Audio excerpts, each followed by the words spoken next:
Alright folks, today we are making this amazing looking stuffed brisket. So stay tuned.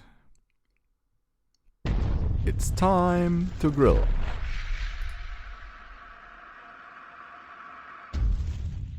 Let's get started with the preparation of today's stuffing. You will need bacon.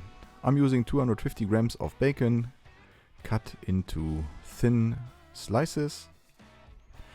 The amount of your stuffing might vary to the size of your brisket, of course. This is the perfect amount of bacon for a brisket of my size. Then you will need 2 yellow onions, peeled, cut in half and then into half rings. Of course, I have speed this up a little bit for you.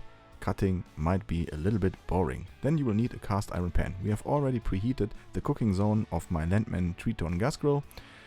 And we are adding some oil and the bacon stripes. Right now the oil prices in Europe are increasing. The oil in this step is not 100% necessary. You could also add the bacon into the pan on lower heat and the rendering fat out of the bacon will make it crispy. The other thing is only a little bit quicker. After 8 till 10 minutes your crispy bacon should be ready. We will now leave the fat inside the pan for the onions and take out the bacon stripes. Smells really good. Then add the onions, lower the heat and keep on stirring until the onions have the color that you like. I don't like them too dark for a stuffing. For me, this color and the amount of roast flavors is just perfect. Place all the ingredients into a bowl and add some dried oregano. I really like the flavor of dried oregano and Parmesan cheese. And that's our stuffing for today's brisket. We have a smaller piece of brisket today. It's part of the flat.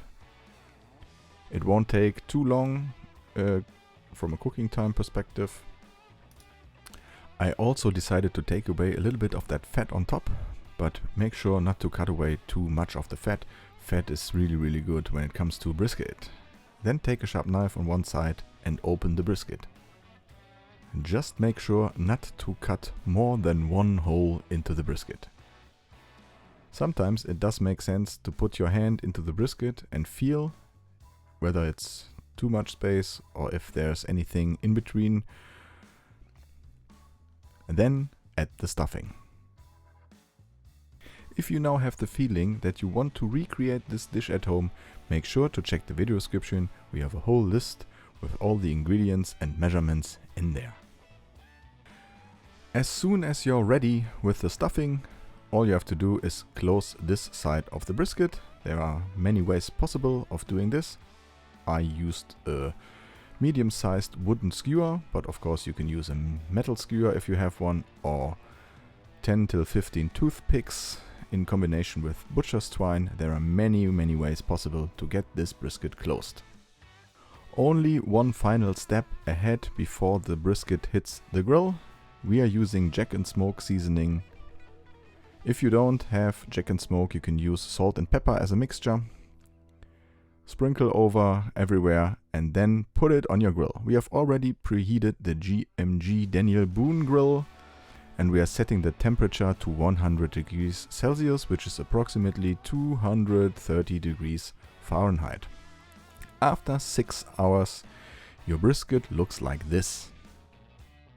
Place it on butcher's paper and add 150 milliliters of beer. We are using German Bavarian beer today. Wrap it tightly.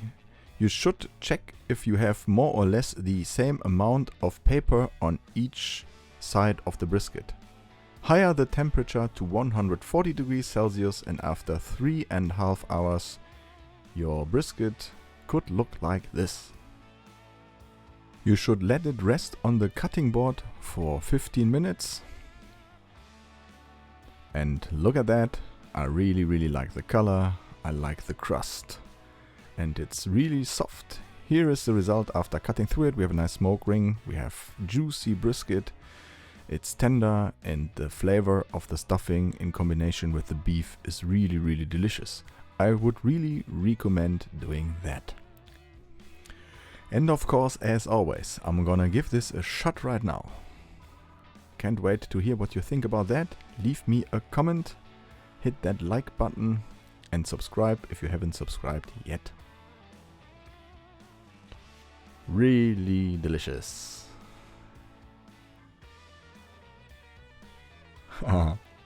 Anyway, thanks for watching. I'm out. See you.